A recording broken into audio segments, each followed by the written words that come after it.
안녕하세요. 저는 딸 하나 잘 둔 덕에 호강받으며 사는 60대 여성입니다. 현재 정말 눈에 넣어도 안 아플 자식들과 함께 행복한 하루하루를 살고 있어요. 제게는 무엇과도 바꿀 수 없을 만큼 소중한 딸 하나와 아들 하나가 있는데요. 저는 오늘 여러분들께 제 딸에 대해 이야기해보려고 이렇게 사연을 보내게 되었어요. 저희 딸은 사실 제 친딸이 아니라 굉장히 특별한 인연으로 만나게 된 아이인데요. 이야기를 하기에 앞서 저는 입양아로 컸어요. 태어나자마자 어느 부잣집으로 입양이 되었죠. 말이 좋아야 입양이지 친정 부모님께서 돈이 없어서 저를 부잣집에 돈 받고 판 것이었죠. 저를 키워주셨던 부모님은 최대한 기억이 없는 갓난아이를 입양하고 싶어 하셨어요. 그래서 보육원에 들렀는데 당시엔 갓난아이를 찾기 힘드셨대요. 5군데 정도 돌았었고 제일 어린아이가 6살이었다고 하더라고요. 부모님께서 마지막 보육원을 나오려고 했는데 보육원 입구에서 한 부부가 갓난아이를 안아들고 불안해서 안절부절 못하는 사람 마냥 자꾸 왔다 갔다 하더래요.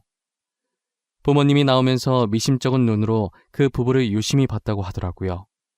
그런데 부부 대화 소리를 들어보니 형편이 너무 안 좋아서 애 키울 여력이 안 되니까 보육원에 놔두고 오려고 했는데 차마 아기에게 너무 미안해서 못 놓고 계속 고민하던 중이었던 거예요. 그 소리를 듣고 어머니와 아버지가 눈빛 교환을 하고 부부에게 다가갔다고 하더라고요. 부부는 저희 부모님께서 다가가니 살짝 눈치를 보며 자리를 뜨려고 했다는 거예요. 저기요, 저희가 드리려고 한 건 아닌데 가정 형편이 얼마나 어려우신 거예요?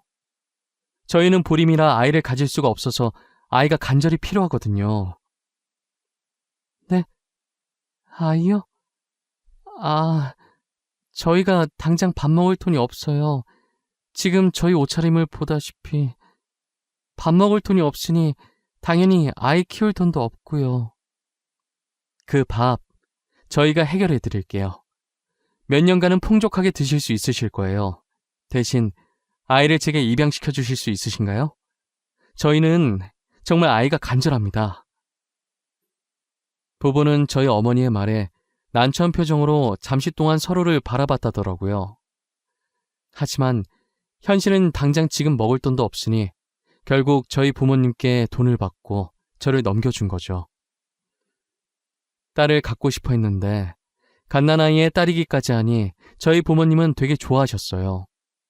저를 친딸처럼 불면 날아갈까 만지면 부서질까 정말 애지중지 키우셨어요. 혹시나 제가 입양하라는 사실을 알고 상처받을까봐 일부러 기억이 없을 갓난아기 때 데리고 온 것인데 다른 가족들이 저를 이름 대신 입양하라고 불러서 저도 제가 입양하라는 걸 어렸을 때부터 알았어요.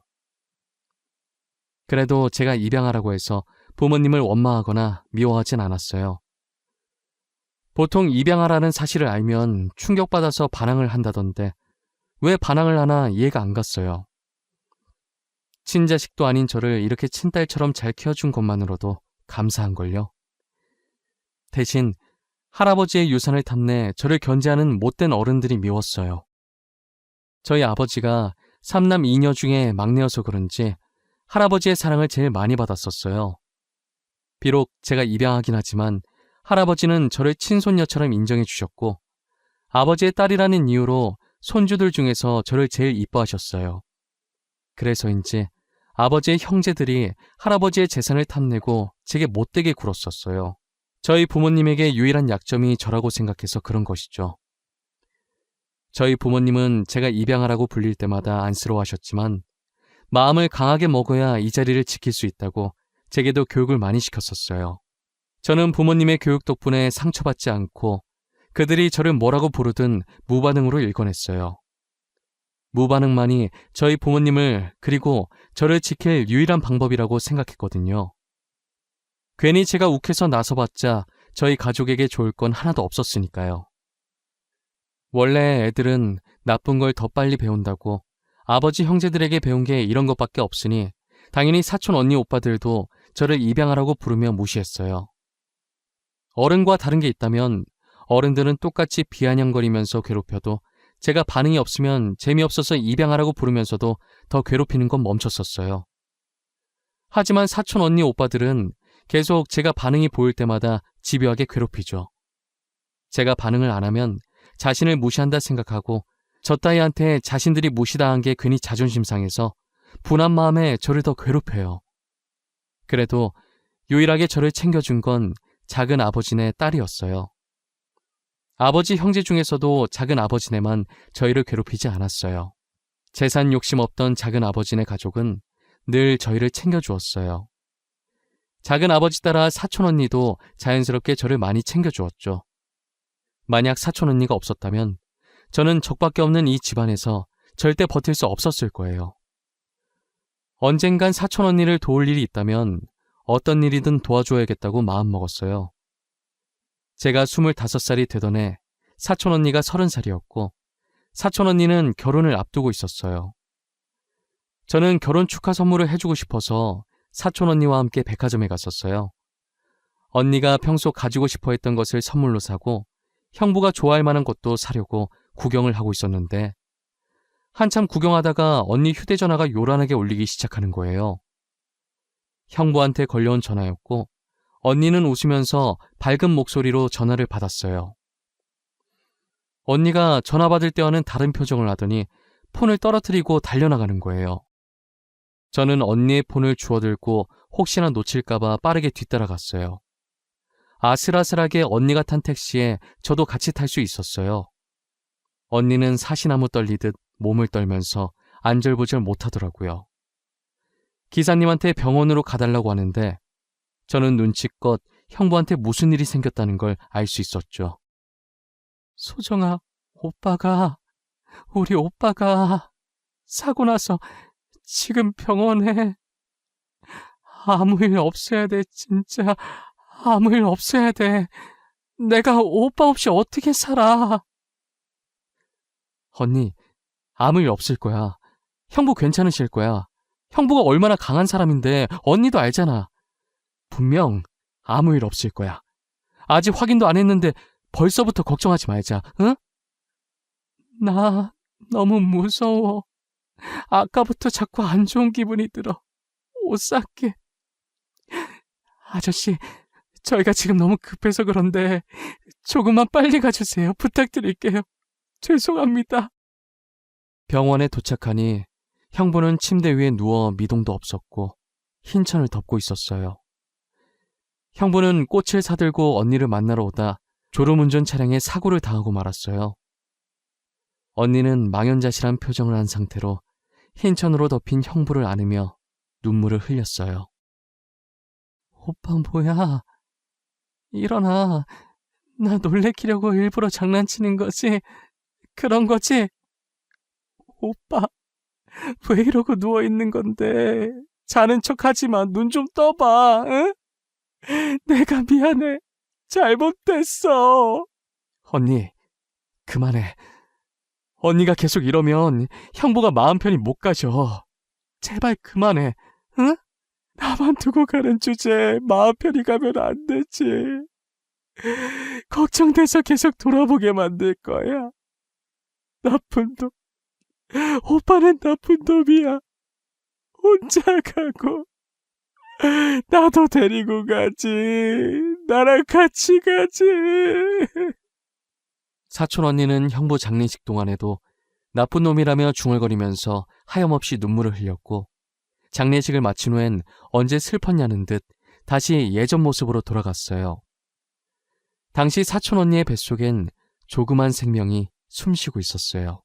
아마도 언니는 이 조그만 생명 때문에 악착같이 버텼던 것 같아요. 저는 겉모습만 봤을 때 잘 웃고 얘기도 잘하길래 언니가 괜찮아 보이는 듯 했어요. 하지만 언니의 속은 골물대로 다 골마 있었고 점점 시름시름 앓아갔어요. 결국 사촌 언니는 혼자서 마음의 병을 앓다가 세상을 떠나버렸어요. 엄마, 아빠 다 세상을 떠나버리고 혼자 남은 갓난아기 조카를 저마다 불쌍하다고 한마디씩 했죠. 다들 저 아이를 어쩌면 좋을지 이야기를 나누는데 제가 저 아이를 키워야겠다고 마음먹었어요. 그동안 언니가 제게 잘해줬으니 그 빚을 아이를 키우며 갚아 나가야겠다는 생각이 들더라고요. 처음엔 아이를 키우겠다는 제 의견에 저희 부모님께서 굉장히 반대를 하셨었어요. 소정아, 너 아직 결혼도 안 한 아가씨야. 너가 이 아이 키우면 결혼은 어떻게 하려고 그래? 은혜 갚는 건 좋다 이거야. 그런데 어떤 남자가 애 있는 여자랑 결혼하고 싶어 하겠어? 그래, 그건 네 엄마 말이 맞다. 우리가 그동안 네 의견에 반대한 적 있었니? 하지만 이건 진짜 아니야. 소정아, 다시 한 번만 잘 생각해보자. 응? 더 생각해볼 것도 없어요. 저는 이미 마음 정했어요. 이 아이, 제가 키울래요. 저도 엄마 아빠 부탁 거절한 적 단 한 번도 없어요. 하지만 이번만큼은 저도 물러설 수가 없어요. 부모님은 결혼도 안 한 25살짜리 아가씨가 무슨 아이를 키우냐며 나중에 결혼은 어떻게 하려고 하냐면서 미래를 생각하려며 절대 아이를 못 키우게 하셨어요. 저는 무작정 아이를 데리고 집으로 돌아왔고 부모님도 아이를 보고 불쌍하다 여겼는지 결국은 제 의견을 따라 아이를 키우라고 허락을 해주셨어요. 당시 저는 부모님께 소개는 안 드렸었지만 결혼을 약속한 남자친구가 있었어요. 아이를 데리고 오겠다고 부모님께 말하기 전에 남자친구에게 먼저 말했었어요. 아무래도 결혼을 약속한 사이인데 이렇게 중요한 사안을 마음대로 정하는 건 아닌 것 같아서요. 남자친구는 제 이야기를 듣더니 제 사정을 다 이해하더라고요. 남자친구는 그렇다 치지만 문제는 남자친구의 부모님이었죠. 아무리 제 친딸이 아니지만 그래도 애 있는 며느리를 누가 좋아하시겠어요? 결혼 허락받으러 갔을 때 고민을 엄청 하다가 아이에 대해 이야기를 했어요. 평소 남자친구 부모님과 친했었지만 이 일은 친한 것과는 별개이잖아요. 그래서 어떤 반응을 보이실지 걱정했는데 남자친구 부모님도 딱한 사정을 듣더니 이해해 주시는 거예요. 남자친구 부모님은 정말 좋으신 분들이라 그분들을 보고 배운 남자친구도 좋은 사람이었어요.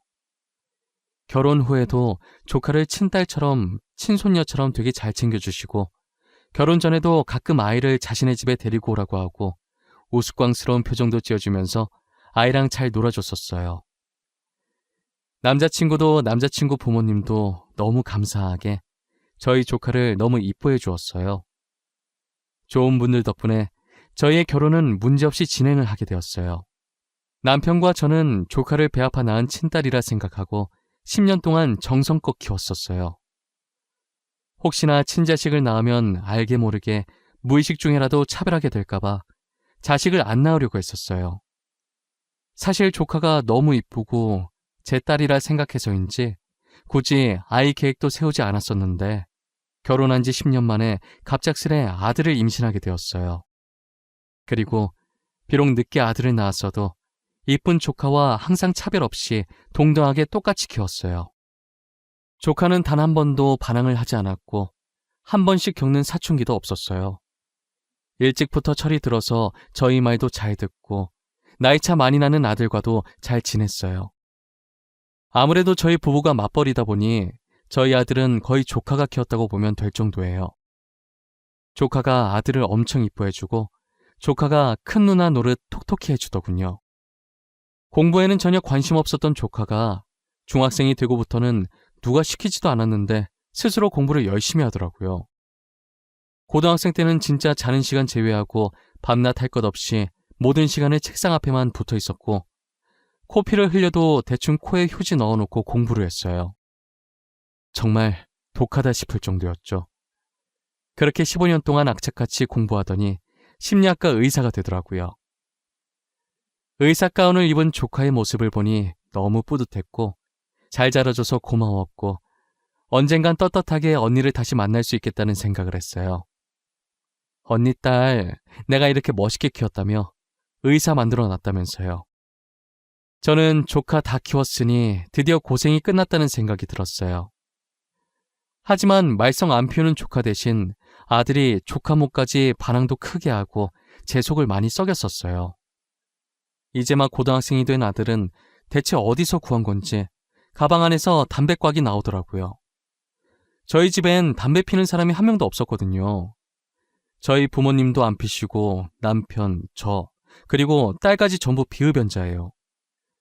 제가 늘 집에서 학교 다니다 보면 친구랑 어쩌다 한 번씩 싸울 수는 있어도 성인이 될 때까지 술, 담배는 절대 하지 말라고 교육을 시켰었거든요. 그런데 이렇게 떡하니 학생 가방 속에서 담배꽉이 나오니 화가 나는 거예요. 저는 담배꽉을 들고 가 게임하고 있는 아들의 머리에 내리꽂듯이 세게 던졌어요. 아들은 갑자기 날라온 담배꽉을 맞고 아픈지 머리를 문지르더니 저를 째려보더라고요. 네 가방 속에 이거 있던데 뭐야? 너 설마 담배 피니? 그런 거야? 내가 술, 담배는 안 된다고 그렇게 말했는데 어떻게 된 건지 설명해. 아씨, 엄마 왜 남의 가방을 뒤져보고 그래? 나는 사생활도 없어?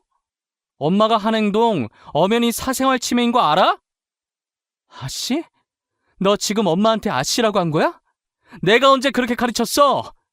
너 도대체 요즘 뭐라고 돌아다니는 거야? 어? 사고 치고 다니는 거 아니야? 내가 사고를 치고 다니든 말든 엄마가 무슨 상관이야? 엄마는 알지도 못하면서 화만 내고. 됐어. 다 필요 없어. 나가.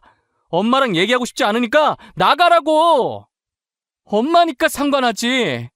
너 사고 치면 그 뒷수습은 누가 할지 생각도 안 해봤어? 그리고 내가 뭘 모르는데. 야, 이지혁. 내가 뭘 모르느냐고. 너 담배 어디서 났는지 말 안 해? 아들은 저를 노려보며 소리 지르더니 방문을 닫아버렸어요. 저는 답답한 마음에 문을 두드리며 제가 뭘 모르고 있는지 물어봐도 답을 하지 않았죠.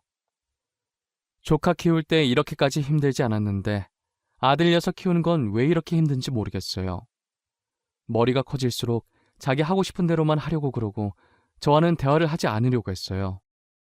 한번 담배가 발견되고 나니 계속 아들의 가방을 확인하게 되더라고요. 이해해보려고 하고 참으려고 해봤지만 계속해서 담배꽉이 나오니 저도 슬슬 화가 나는 거예요. 저는 아들과 차분하게 대화를 시도해보려고 했어요. 게임하고 있는 아들의 의자를 돌려 세우니 아들 얼굴에 멍자국이 있더라고요. 야, 이지혁. 너 담배도 모자라서 이젠 쌈박질도 하고 다녀? 얼굴은 그게 뭐야? 광대 쪽에 멍 있고 입술도 다 터지고 꼴이 이게 뭐냐고. 도대체 뭘 하면서 돌아다니는 거야? 엄마는 왜 항상 화부터 내? 무슨 일 있냐고 누가 괴롭히냐고 다정하게 물어볼 순 없는 거야? 보통 아들이 맞고 왔으면 누가 때렸냐고 하는 게 정상 아니냐고. 엄마는 왜 항상 내가 문제라는 듯 말해? 네가 이렇게 담배나 피고 다니니까 그렇지 내가 괜히 너한테 그래? 너 솔직하게 말해. 요즘 나쁜 애들이랑 어울려 다니고 그러는 거야? 어? 그런 거야? 그런 거 아니라고. 내가 피해자라고. 나 학교에서 왕따 당해. 그 담배도 내 거 아니고 걔네 거야. 걔네가 들고 있다가 부모님이나 선생님한테 들키면 안 된다고 맨날 내 가방에 숨긴단 말이야. 여지껏 꾹 닫고 있던 아들의 입에서 나온 말들은 다소 충격적이었어요. 가방에 담배꽉이 나오고 얼굴에 멍투성이일 때 질 나쁜 아이들과 어울려 놀기 시작한 줄만 알았는데 오히려 저희 아들이 왕따를 당한 피해자였어요. 저는 참을 수가 없어서 학교에 찾아가려고 했으나 그렇게 하면 더 보복당한다는 아들 말에 혹여나 아들이 정말 보복을 당할까봐 걱정돼서 그럴 수가 없었어요. 마땅히 말할 곳이 없어서 조카에게 이 사실을 털어놓았어요. 조카는 동생이 자신에게 그런 말 한 적이 단 한 번도 없었다고 놀라는 거예요. 아무래도 조카가 심리학과 의사가 되면서 아직 미성년자라 심리가 불안정한 아들이 걱정돼서 맨날 퇴근 후에 아들 방에 가서 상담을 해줬었거든요. 요즘 네 동생이 학교에서 왕따 당하고 있다더라. 엄마가 돼서 그런 것도 모르고 혼만 내고 어린 것들이 벌써부터 누군가를 괴롭히고 따돌리고 말이야. 내가 어떻게 해야 할지 모르겠어. 엄마, 지혁이가 왕따 당하고 있대? 자기가 자기 입으로? 나한텐 그런 말 없는데. 나 매일 지혁이랑 이야기 나누잖아. 근데 단 한 번도 그런 말 한 적이 없어. 너가 걱정할까봐 그런 모양이야. 나한테도 계속 말 안 하다가 이렇게 혼나는 게 억울했는지 참다 결국 터져서 말한 거거든. 이걸 진짜 어떻게 하는 게 좋을까? 근데 지혁이 말도 맞아. 우리가 괜히 섣불리 나섰다가는 지혁이만 더 피 입을 수도 있어. 일단 확실한 증거를 잡고 걔네 강제 전학 보내든 징계를 받게 하든 하고 지혁이를 다른 곳에 전학 보내자. 어떻게 증거를 잡지? 우리가 계속 따라다니면서 증거를 수집할 순 없잖아. 녹음기를 사자. 조그마한 녹음기를 지혁이 교복 자켓 주머니에 넣는 거야. 그리고 지혁이가 끼고 있는 안경도 카메라 달린 안경으로 바꾸자. 그걸로 증거를 모으는 거지. 조카는 확실한 증거를 잡기 위한 대책을 말해줬고, 조카의 말대로 녹음기와 카메라가 달린 안경을 사서 녹음기는 아들 몰래 교복 자켓 주머니 안에 넣고 안경은 책상 위에 올려놨어요.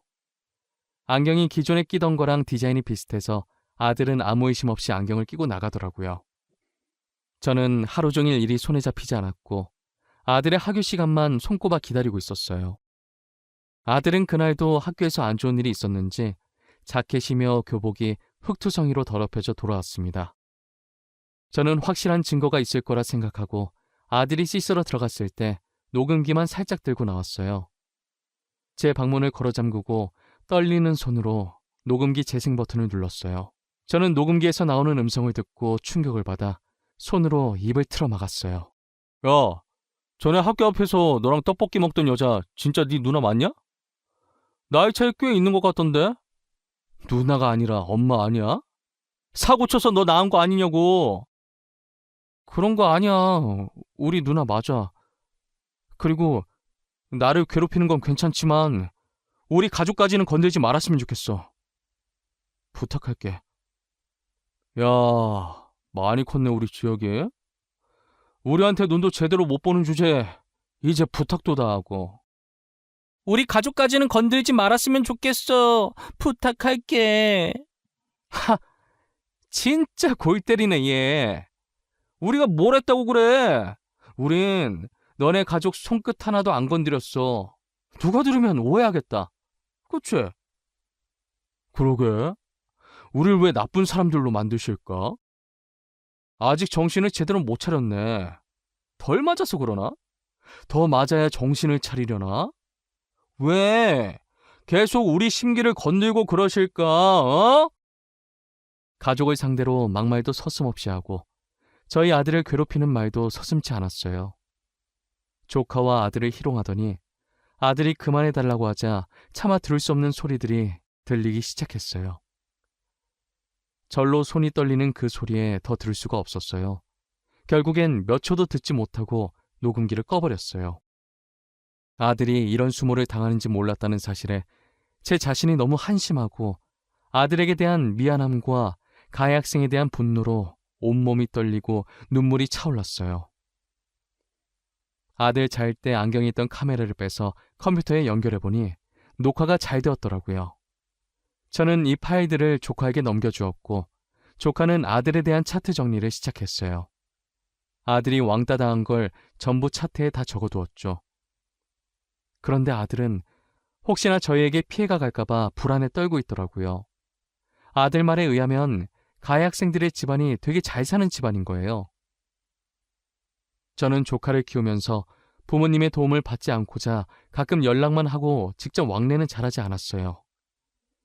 저희 아들을 위해서 정말 오랜만에 부모님에게 연락해서 도움을 요청했어요. 엄마, 죄송한데 제가 부탁이 있어서 연락을 드렸어요. 저희 아들 일로 부모님의 도움이 필요해요. 한 번만 제 부탁 들어주시면 안 될까요?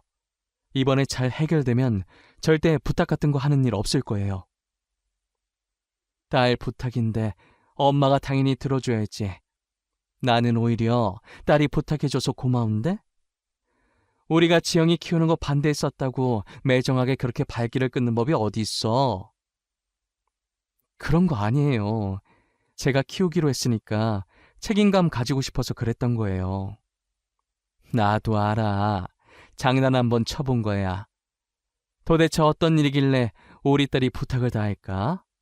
아들이면 지혁이? 우리 지혁이한테 무슨 일이라도 생겼어? 사실 저희 아들이 학교에서 왕따를 당하고 있는데 가해자들 집안이 좋아서 오히려 자기가 반항했다가 더 보복당할까봐 아무것도 못하고 있더라고요. 너네 아빠가 들으면 간만에 재밌어 하겠네. 안 그래도 요즘 삶이 무료하다던데. 엄마가 아빠한테 말해놓을게. 무슨 말인지 대충 눈치챘어. 학교 갈 날짜만 문자로 보내줘. 저희 어머니는 눈치가 빠르셔서 제가 본론을 말하지도 않았는데도 다 알아차리시더라고요. 어떻게 하라는 말도 안 했는데 알아서 다 하겠다며 날짜만 문자로 보내달라고 하고 쿨하게 끊으셨어요. 간만에 재미난 일이 생겼다며 좋아하시는데 못 말리겠더라고요. 제가 앞에 말했듯이 저희 집안이 부자라고 했었잖아요. 그래서 재산 때문에 어른들이 저를 입양하라 부르고 괴롭혔다고요. 저희 집안이 웬만한 기업들과는 거의 다 손을 잡고 있어서 상대가 잘 사는 집안이라고 해봤자 다 거기서 거기고 대부분 저희 집안이 투자금을 쥐어준 집안일 거예요. 저희 집안은 가족끼리만 돈 가지고 싸움을 벌이지 밖에서는 부자라고 티를 잘 내지 않아요. 예전에 티냈다가 돈 노리고 접근하는 사람들이 많아서 계속 당하다 보니 티를 안 내게 됐어요. 저희 아버지도 돈 자랑하거나 집안 자랑하는 것을 별로 안 좋아하시는데 이렇게 상대가 먼저 집안 좋다고 시비를 걸어온다면 말이 달라졌죠. 엄마한테 학교에 갈 날짜를 찍어 보내줬더니 그날 학교에 오신 부모님 패션을 보고 역시나 그럴 줄 알았다는 듯이 고개를 저었어요. 명품은 기본이고 브랜드별로 최고로 비싸고 전 세계에 몇 개 없는 한정판 차도 새로 뽑으셨더라고요. 고개를 빳빳하게 들고 입꼬리를 한쪽만 올리고 웃으면서 들어오시는데 어찌나 웃긴지 몰라요. 뒤늦게 온 가해자 학부모들도 꽤나 빼입고 아들들과 함께 당당하게 등장을 했는데 처음엔 기세등등하게 콧대 세우고 등장했다가 저희 부모님을 보고는 기가 점점 죽더라고요. 그러더니 전 세계에 5개밖에 없는 한정판 아니냐고 수군거리다가 제가 헛기침을 하니 자기들도 헛기침하면서 아무 말도 안 한 척 시치미를 뗐어요. 이렇게 시간 개념이 없어서야 원. 가해자 주제, 시간까지 안 지키면 어쩌자는 거야? 자기네들만 바빠? 우리도 바쁜 사람들이야. 이러니 애들이 보고 배우는 게 없는 거야. 어머, 누가 가해자라는 거예요? 지금 저희 아들이 가해자라는 말이에요? 저희 아들이 왜 가해자예요? 길거리 꽃도 소중하게 여기는 아이예요. 길거리 꽃도 소중하게 여기는 애가 우리 손자는 왜 그렇게 밟았대? 얼마나 무자비하게 밟던지 차마 내 두 눈 뜨고 볼 수가 없던데. 어머니는 가해자 학부모들을 살짝 째려본 후 녹음본이 든 USB를 담임 선생님께 건넸어요. 선생님이 컴퓨터에 연결해서 영상을 재생시켰고 스피커를 통해 아들이 맞는 소리와 가해 학생들이 저희 아들에게 희롱하는 목소리들이 흘러나왔어요. 그리고 조카가 조용히 가방에서 저희 아들 심리 상담했던 차트를 꺼내서 선생님께 건넸어요. 조카는 가해 학생들의 학부모의 눈을 똑바로 보면서 가해 학생들의 강제 전학을 원하고 저희 아들의 정신적 피해 보상도 원한다고 똑부러지게 말하더라고요. 결국 가해 학생들은 아들과 마주치지 못하도록 타 지역으로 강제 전학을 시켰고 아들은 매주 상담을 받으며 피해 보상도 계속 청구 중이에요. 그리고 역시나 가해자 학부모들은 저희 집안에 투자금을 받고 있던 집안이었고 부모님은 그 집안에 들어간 투자금을 다 회수해버렸어요. 돌이켜보니 이번 일은 저희 부모님과 조카의 합작이고 저는 아무것도 한 게 없네요. 저는 학교에서 나오면서 부모님과 조카에게 진심으로 고맙다고 했어요. 부모님은 조부모로서 할 일을 한 거라고 하시면서 쿨하게 돌아서시더라고요. 조카는 제 손을 꼭 잡고 잘 끝나서 다행이라며 눈물을 글썽거렸어요.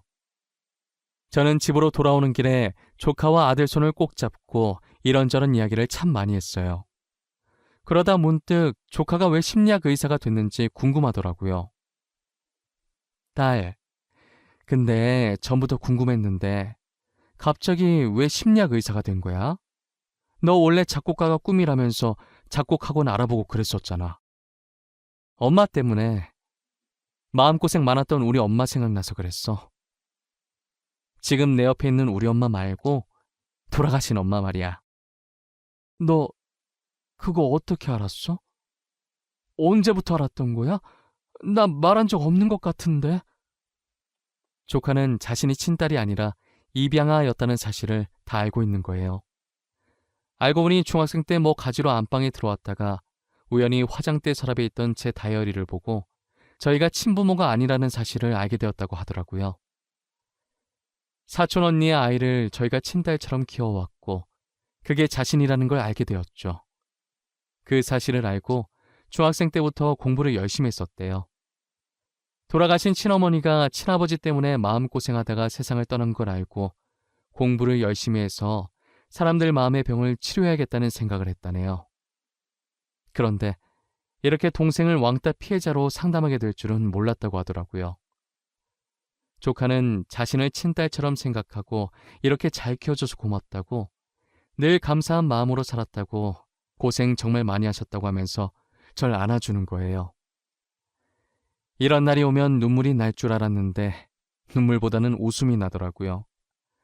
조카가 그렇게 느낄 정도로 내가 좋은 엄마였구나, 좋은 엄마 되기 성공했구나 싶었어요. 아들은 우리의 말에 놀라서 입을 쩍 벌리더라고요. 누나가 자기 친누나가 아니었냐고 하면서요. 저는 고등학생이 된 아들이 충격받아서 누나라고 안 부르면 어쩌나 했는데 자긴 누나가 너무 좋다면서 계속 친누나 해달라고 우는 거예요. 조카는 아들 눈물을 닦아주면서 누나 계속 할 거니까 울지 말라며 달래줬어요. 영원히 저희 부부의 딸이고 저희 아들의 누나임은 변하지 않다고 하면서요. 지금도 여전히 저를 엄마라고 부르며 친모녀처럼 잘 지내고 있어요. 저희 아들도 한 번 누나는 영원히 누나라며 예전이나 지금이나 조카랑 사이좋게 잘 지내요. 다른 학교로 전학 가서 적응도 잘하고 있고요. 저는 더도 말고 덜도 말고 딱 지금만큼만 저희 가족이 행복했으면 좋겠어요. 저의 이야기는 여기까지입니다. 입양하라고 해서 다른 사람과 다른 건 아무것도 없습니다. 전 배 아파 낳았든 마음으로 낳았든 다 같은 자식이라고 생각해요. 여러분들도 입양하라고 해서 친부모한테 버림받았다고 불쌍하다는 생각을 하지 않았으면 좋겠어요.